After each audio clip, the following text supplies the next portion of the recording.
নমস্কার বন্ধুরা, আজকের গল্প হাতি ও পিঁপড়ের গল্প। চা খাওয়া শেষ। প্লেটে চানাচুরের একটু গুঁড়ো রয়েছে। আঙুল দিয়ে চেঁচে জিভে লাগিয়ে নিল সুবীর। পলিও চানাচুর খেয়েছে হাতে করে, ওর ঠোঁটের চারপাশে মশলা গুঁড়ো। সুবীর পলির মশলা মাখানো ঠোঁটের দিকে তাকালো, তারপরে নজর সরিয়ে খোলা অ্যালজেব্রায়। ফ্যান ঘুরছে, চানাচুরের মৃদু গন্ধমাখা বাতাস। সুবীর বলল, থাক, আর অঙ্ক করতে হবে না, বরং আজ একটু তোর আইকিউ টেস্ট করি, দেখি কেমন বুদ্ধি হয়েছে। আচ্ছা বলতো পলি, একটা হাতিকে 3টে স্টেজে কি করে ফ্রিজের ভিতর ঢুকিয়ে দিবি? পলি মাথা ঝাঁকালো। যা, তাই আবার হয় নাকি? ফ্রিজের ভিতরে আবার হাতি ঢোকে নাকি? কে বলল ঢোকে না? ফ্রিজটা যদি বড় হয়। বড্ড জটিল করে ভাবিস, টেক ইট ইজি। পলি চিন্তা করে, মাথা চুলকোয়, জিভ দিয়ে ঠোঁট চাটে, তখন নুন ঝাল স্বাদ পায়। জিভটা বুলিয়ে নিয়ে বলে, সুরটাই তো সমস্যা। আচ্ছা, 3টে স্টেজে তো বলছি, যেন সুরটা না ওঠাতে পারে, সেজন্য সুরটা পায়ের সঙ্গে বেঁধে দেব। এটা হলো 1 নম্বর স্টেজ। উফ, টেক ইট ইজি, সোজা ব্যাপারটাকে ফর নাথিং জটিল করছিস কেন? পলি বলল, ও বুঝেছি, ওটা খেলনা হাতি, তুমি তো হাতির সাইজ বলে দাওনি। সুবীর বলল, প্লিজ বি সিম্পল। ফ্রিজটা খুলবি, হাতিটা ঢোকাবি, ফ্রিজটা বন্ধ করে দিবি, ব্যাস হয়ে গেল 3টে স্টেজে। তখন পলির দৃষ্টিপাত সুবীরের দিকে। সুবীর ওই দৃষ্টিটা ওর সারা গায়ে মেখে নিল। সুবীর এবার বলল, আচ্ছা এবার বল তো পলি, ওই ফ্রিজেই একটা জিরাফকে ঢোকাতে হবে 4টে স্টেজে, কি করবি? 4টে স্টেজ তো, ও বুঝেছি। প্রথমে ফ্রিজটা খুলবো, হাতিটা বের করব, জিরাফটা ঢোকাবো, ফ্রিজটা বন্ধ করে দেব, ব্যাস হয়ে গেল 4টে স্টেজে। সুবীর এবার বড় বড় চোখ করে তাকালো পলির দিকে।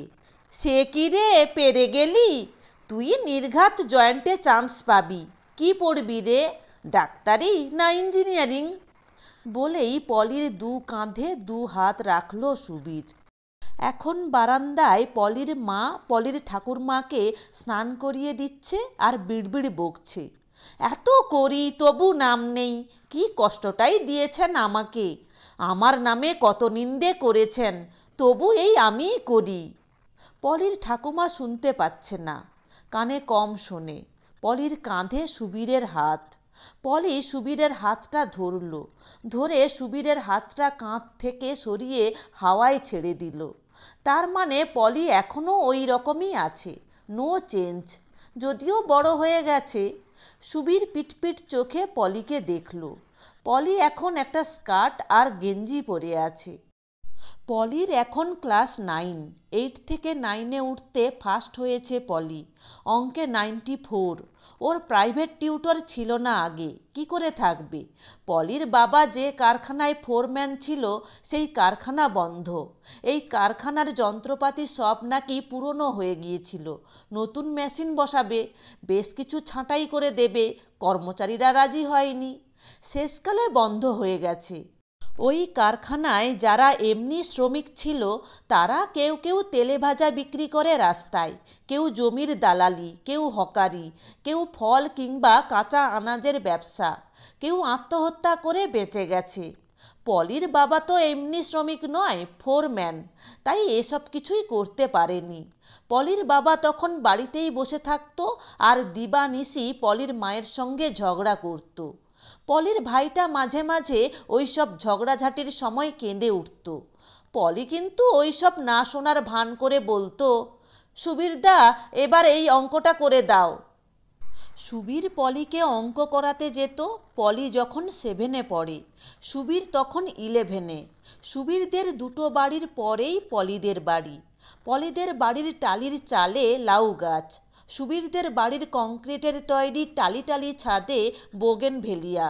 সুবীরের মায়ের আঙুলের ফাঁকে ফাঁকে ময়শ্চারাইজার, পলির মার আঙুলের ফাঁকে ফাঁকে আশ্চর্য মলম, জল হাজায় অব্যর্থ। পলির মায়ের সঙ্গে সুবীরের মায়ের দেখা হয় গাছতলার শনির মন্দিরে শনিবার শনিবার। সুবীরের মাকে পলির মা এরকম এক শনিবারে বলেছিল, দিদি আপনার ছেলে তো মাধ্যমিকে স্টার পেয়েছে, কতগুলো লেটার, আমার মেয়ের অঙ্কটা যদি মাঝে মধ্যে দেখিয়ে দেয়। সুবীরের মা পুরো বাক্যটা না শুনেই বলেছিল, ও বাবা, মাথা খারাপ নাকি? 11 ক্লাসে যা পড়ার চাপ, ওর সময় কোথায়? তারপর একদিন পলি সোজা সুবীরকেই বলেছিল, সুবীরদা, আমার বাবার মাস্টার রাখার টাকা নেই, আমার অঙ্ক টঙ্ক আটকে গেলে একটু দেখিয়ে দিতে পারবে? সুবীর ওর জিন্সের বকলসে হাত ঘুরিয়ে বলেছিল, আচ্ছা ঠিক আছে, রোববার রোববার বিকেলের দিকে যাব ক্ষণে। 7-এর পলি, রোগা রোগা, ঝাঁকড়া চুল, বড় বড় চোখ। সব রবিবার না হলেও প্রায় রবিবারই যেত সুবীর। তারপর শুধু রবিবারই নয়, মাঝে মাঝেই। অঙ্ক ছাড়াও ফিজিক্যাল সায়েন্স। কোচিংয়ে কোঅর্ডিনেট জিওমেট্রি করে ফেরার সময় সাইকেলটা থামিয়ে, কী রে পলি, গড়ের অঙ্কগুলো সব হয়ে গেছে? একদিন পলি তখন 8-এ, সুবীর একটু ফিজিক্যাল সায়েন্স বোঝাচ্ছে। পলি মার, পলির গা থেকে একটা সুন্দর গন্ধ বেরুচ্ছে, অ্যারোম্যাটিক গন্ধ। পলির বুকে তখন ফুল। সুবীর লিখল, পলি যুক্ত মার পলিমার। সুবীর পলির মুখের কাছে মুখ নিয়ে গিয়ে নিজের ঠোঁটের দিকে আঙুল ছুঁয়ে বলল, তুই এখানে একটু মার, আমি পলিমার হয়ে যাই।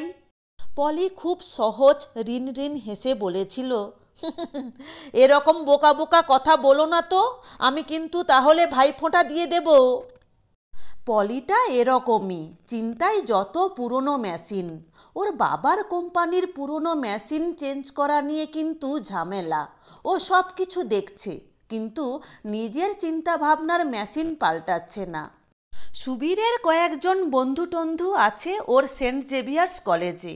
ওরা ওদের বান্ধবীদের কথা বলে, বান্ধবীকে কিস খাবার কথা বলে। সুবীরও বলে, অবশ্য মিথ্যে মিথ্যে বলে, গুল। পলিকে কিস খাবার মিথ্যে গল্প। পলি এসব দেয় না, কনজারভেটিভ। বেলঘরিয়ায় থেকে কি আর হবে? সুবীর ভেবেছে ও কোম্পানি ক্লোজার করে দেবে, আর যাবে না পলিকে পড়াতে। কিন্তু না গিয়ে পারেনি। 1 সপ্তাহ পর আবার গেছে। অঙ্ক পারলে থ্যাংক ইউ বলে হাত বাড়িয়েছে। একদিন টেস্ট নিয়েছিল, 50-এ 50। সুবীর ওর চুলে চুমু খেলো। পরের মাসে আবার টেস্ট, পলি 36। সুবীর ঠিক বুঝেছিল ইচ্ছে করেই 14 নম্বর ভুল করেছে পলি। সুবীরের মা পলিকে পড়াতে যাওয়া নিয়ে সুবীরকে প্রচুর বকাবকি করেছে, বলেছে, এইসব সেবা ধর্ম করতে হবে না, নিজের পড়াটা দেখো। সুবীর বলতে পারেনি, মা এটা বাগান করার মতোই একটা রিল্যাক্সেশন। কয়েক মাস হলো পলির বাবা একটা চাকরি পেয়েছে বেলুড়ে। সকাল সকাল বেরিয়ে যায়, রাত করে ফেরে। পলি একদিন বলল, সুবীরদা, তোমার এখন 12 হয়ে গেল, আমার জন্য আর সময় নষ্ট করো না, আমি জয়ন্ত স্যারের কোচিংয়ে যাব।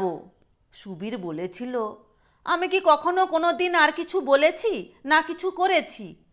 পলি বলল, না গো সুবীরদা, আমার জন্য আর সময় নষ্ট করো না, বাবা তো এখন চাকরি পেয়ে গেছে।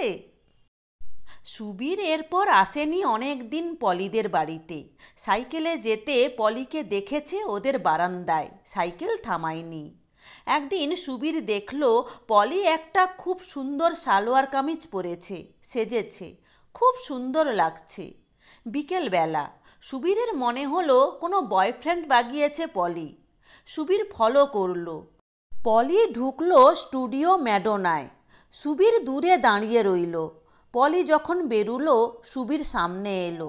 ভাবটা এমন যেন হঠাৎ দেখা হয়ে গেল। সুবীর বলল, কি রে, ছবি তুললি নাকি? পলি বলল, কেন রে, বালিকা বধূ হবি নাকি, বিয়ের ছবি? হ্যাঁ। বাট বল না, ছবি তুললে কেন? এমনি। এমনি এমনি ছবি তোলে নাকি কেউ? তুললাম। সুবীর ভাবল হতে পারে, পলি হঠাৎ সুন্দরী হয়ে গেছে তো নিজেকে ধরে রাখতে ইচ্ছে হয়। পলি বলল, পড়াশুনো কেমন চলছে তোমার? মোটামুটি। একটু পর পলি বলল, কাউকে বলো না সুবীরদা, আমার একটা ফটো সিরিয়াল কোম্পানিকে পাঠাবো। আমার এক বান্ধবীর দিদি সিরিয়াল করে, বলেছে ফটো দিতে। সিরিয়ালে নামবি? নামবো বলছো কেন? সিরিয়ালে অভিনয় মানে কি নামা, নেমে যাওয়া? তা নয় তো কি, তুই পারবি না, তোর দ্বারা হবে না। কেন? কেন আবার? তোর চিন্তায় যত পুরনো মেশিন। পুরনো মেশিন মানে? পরে বলবো। সুবীরদা, এখন একদম আর কথা বলো না কেন? তুই তো তাড়িয়ে দিলি। ব্যাট, তাড়ালাম নাকি? আমার জন্য তোমার কতটা সময় নষ্ট হচ্ছিল। কে বলল? আমি বুঝি। এখন তো আমার আরও বেশি সময় নষ্ট হচ্ছে। কেন বুঝিস না? পলি তখন সুবীরের দিকে পরিপূর্ণ তাকালো, একটু হাসলো। পলি কি বুঝেছে? বোঝার মতো বুদ্ধি হয়েছে তাহলে। 12 ক্লাসের পরীক্ষাটা মন্দ হয়নি সুবীরের। তারপরেই জয়েন্ট এন্ট্রান্স। পরীক্ষা তো সবেই হয়েছে। সুবীরের মামাতো দাদা ডাক্তারি পড়ছে নীলরতনে। ও বলেছে সার্জন হবে, সার্জন হলে হেভি ইনকাম। একটা অপারেশন মানে কয়েক হাজার। সুবীরের জ্যাঠার সঙ্গে ওর বাবার ঝগড়া। ওর জ্যাঠতুতো দাদা ইঞ্জিনিয়ারিং পড়ছে। সুবীরকে ও ইঞ্জিনিয়ারিং বা ডাক্তার হতেই হবে, না হলে ওর বাবার প্রেস্টিজ থাকবে না। সুবীর এজন্য আলাদা কোচিং নিয়েছে। ইঞ্জিনিয়ারিং পড়লেই গার্লফ্রেন্ড হবে, তখন এসব পলিফলি টাইপের পুরনো মেশিন মার্কা মেয়েদের পাত্তাই দেবে না সুবীর। আজ অনেক দিন পর এসেছে সুবীর পলিদের বাড়ি। পলি প্লেটে করে চানাচুর এনে দিয়েছে, একটু চাও। সুবীর বলল, পলি, তুই কিন্তু বেশ বিউটিফুল হয়ে গেছিস। পলির কাঁধ থেকে পলি যে হাত নামিয়ে দিয়েছিল সেই হাত নাড়ালো না। বলতেই পারত টেক ইট ইজি, বলেনি, লাভ নেই। সতী টাইপ। ওর বন্ধুদের গার্লফ্রেন্ডরা কত স্মার্ট। ইঞ্জিনিয়ারিংটাই চান্স হোক, পলিকে দেখিয়ে দেবে। পলি, ফিজিক্যাল সায়েন্সে কত পেয়েছিলি রে?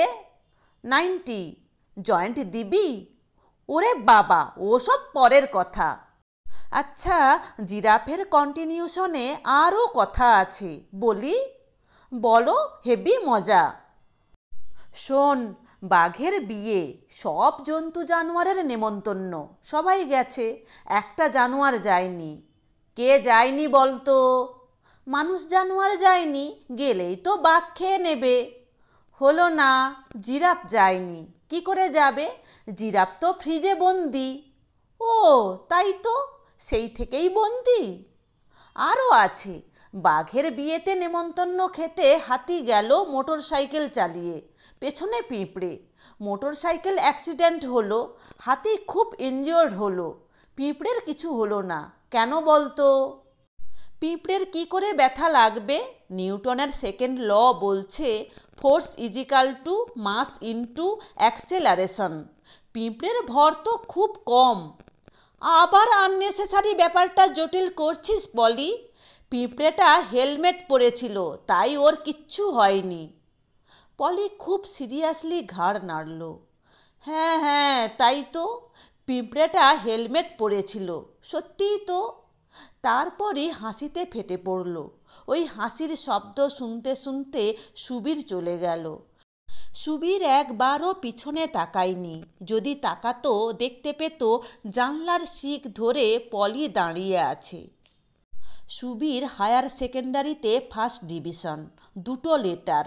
তবু সুবীরের বাড়ি নিস্তেজ, জয়েন্ট এন্ট্রান্সে হয়নি। ওর মা বেশ কয়েকবার বলেছে, যা না, আরও ওই পলিকে পড়াগে যা, ঘরের খেয়ে বনের মোষ তাড়াগে যা। সুবীরের বাবার আন্ডারে কাজ করে একজন ক্লার্ক, তার ছেলেও জয়েন্টে চান্স পেয়েছে। ভদ্রলোক বাড়িতে এসে মিষ্টির প্যাকেট দিয়ে গেছে। ওই লাড্ডু আজ সকালে পাড়ার কাকেরা খেলো নেচে নেচে। সুবীরের জ্যাঠতুতো দাদা ইঞ্জিনিয়ারিং পড়ছে। ওর ভাই সুবীরেরই বয়সী বাপ্পা জয়েন্টে বেরিয়ে গেল, ডাক্তারি পড়বে, হাতে টেথো নিয়ে একদিন এ বাড়িতে আসবে। সুবীরের জ্যাঠা কি অপমানই করেছে সুবীরের বাবাকে। যদি উল্টোটা হতো, সুবীর জয়েন্ট পেল, বাপ্পা পেল না, তাহলেই না প্রতিশোধটা ঠিক ঠিক হতো। সুবীরের বাবা তো কম খরচ করেনি সুবীরের পেছনে। 3 জন টিচার, জয়েন্টের জন্য আলাদা কোচিং ক্লাস। তবু সুবীরদের বাড়িতে গত 2 দিন বাজার হয়নি। সুবীরের কাজের লোক মুদি দোকান থেকে আলু পেঁয়াজ নিয়ে গেল। আজই পলির ঠাকুরমা মারা গেলেন। পাড়ার ছেলেরা সব জড়ো হয়েছে। ম্যাটাডোর দাঁড়িয়ে আছে পলির বাড়ির সামনে। অনেকেই শ্মশানে যাবে। পলির মা কাঁদছে। কতদিন কত আজে বাজে কথা বলেছি গো মা। পলিরা বামুন বুড়ি মরেছে বলে অনেকে এসে বুড়ির পা ছুঁচ্ছে। সুবীরের মাও এসেছে, মুখ গম্ভীর। সুবীর আসেনি, ও মুখ দেখাবে না। সুবীর এখন শুয়ে আছে ছাতের ঘরে। সুবীর সিলিং থেকে ঝোলানো ফ্যানটার দিকে তাকিয়েছিল অনেকক্ষণ। এখন ঘরের চারিপাশে তাকায়। দড়ি, কিছু কি লিখে যাবে? কি লিখবে? মা গো, আমি অপদার্থ। ন্যাকা ন্যাকা একটা স্মার্ট কথা লিখে যেতে ইচ্ছে করে। বাবা মা ছাড়া আর কে কাঁদবে? পলি। ফ্যানটার দিকে তাকালেই যত আজে বাজে চিন্তা। বরং চোখ বুজে থাকা ভালো। সুবীর স্নান করেনি গত 2 দিন। লজ্জা করবে না এই শরীরে সাবান মাখতে? আজ সকাল থেকে খায়নি কিছু। ওর মা বলেছিল, খেয়ে নে, না খেলে কি জয়েন্টে চান্স হবে? ও খায়নি। মাখন রুটিতে মাছি ঘুরঘুর করছে। পিঁপড়ের লাইন। ওর বাবা বলেছে, এভাবে ভেঙে পড়লে হবে? Try for next year. Next year তো অনেক দেরি। কদিন পরেই তো জ্যাঠতুতো দিদির বিয়ে। যেতে তো হবেই। ওখানে বাপ্পার সঙ্গে দেখা হবে। বাপ্পা যদিও বাঁকুড়ায় চান্স পেয়েছে, কিন্তু ডাক্তারিই তো। ও ওর হোস্টেলের কথা বলবে, কিভাবে র্যাগর হয়েছে বলবে। র্যাগিং নিয়ে কোনো কথা বলবে না সুবীর। ছি। চোখ বুজে থাকে সুবীর। সব অন্ধকার। অন্ধকারই ভালো। বাহিরে বলহরি শোনা যাচ্ছে। চোখ বুজে থাকা সুবীর ওর চিলেকোঠার ঘরে অ্যারোমেটিক গন্ধটা পায়। সুঘ্রাণ। একটু চেনা। সুবীরের কপালে একটা নরম স্পর্শ। সুবীর চোখ খোলে। এক ঝালর চুল ঠিক ওর মুখের উপরে, চোখের উপর। পলির হাত সুবীরের কপাল থেকে চোখের পাশে গিয়ে থামে। বলে, কেঁদো না, কেঁদো না। তখনই সুবীর কাঁদে। চোখের জল গড়ায়। ধুস অভিকর্ষ, ধুস নিউটন। জল আসে। আর ওখানেই পলির ঠোঁট। পলি বলে, বোকা কোথাকার। পলি 2 হাতে ধরেছে সুবীরের গলাটা, জীবনদীপের লোগোটার মতো। সুবীর লজ্জা পায়। পলির হাত সরিয়ে দেয় সুবীর। খুব পুরনো মেশিন তোমার। পলি বলে, উঠে দাঁড়াও সুবীরদা, ওঠো। সুবীর সত্যিই উঠে দাঁড়ায়। বলে, পলি তুই চলে যা, মা যদি। এত পুরনো মেশিন? পলি আবারও বলে। সুবীর পলির দিকে তাকায়। সুবীর দেখে পলির চোখের কোণায় 1 ফোঁটা জল নিউটনের সূত্র অপেক্ষা করছে। চোখের কোণায় জল লেগে রয়েছে, পড়ছে না। মাইকেল ফারাডে, কুলাম্বো, হার্টসের যাবতীয় সূত্রকে বিধ্বস্ত করে পলি ওই চিলেকোঠার ঘরের রং ওঠা চাদর ঢাকা বিছানার একপাশে শুয়ে পড়ে। আস্তে আস্তে বলে, সুবীরদা, জিরাফের ওই গল্পটা কিন্তু শেষ হয়নি, আরও একটু আছে, বলি। সুবীর ঘাড়টাও নাড়াতে পারে না। পলি বলে, ওই যে হাতিটা, ওর তো অ্যাক্সিডেন্ট হয়েছিল, মনে আছে? বলো মনে আছে? সুবীরের মাথাটা নড়ে উঠল। পলি বলে, হাসপাতালে হাতিটা তো শুয়ে আছে, একটা বেডে পিঁপড়েটাও শুয়ে আছে। পিঁপড়েটার তো কিছু হয়নি, ওর তো হেলমেট পরা ছিল। তাহলে কেন পিঁপড়েটাও শুয়ে আছে? কেন বলো, কেন? সুবীর মাথা চুলকোয়। Take it easy, take it easy, very simple, জটিল করে ভাববার দরকার নেই। সুবীর মৃদুমন্দ হাসে, বহুক্ষণ পর, যেন বহুদিন পর। হেসে বলল, সরি, পারবো না। পলি বলে, খুব সোজা, হাতিটার তো অ্যাক্সিডেন্ট হয়েছিল। অ্যাক্সিডেন্ট ওর তো ব্লাড দরকার। পিঁপড়েটা ব্লাড দিল যতটা পারল। পিঁপড়েটা ছাড়া আর কেউ তো ছিল না হাতিটার পাশে।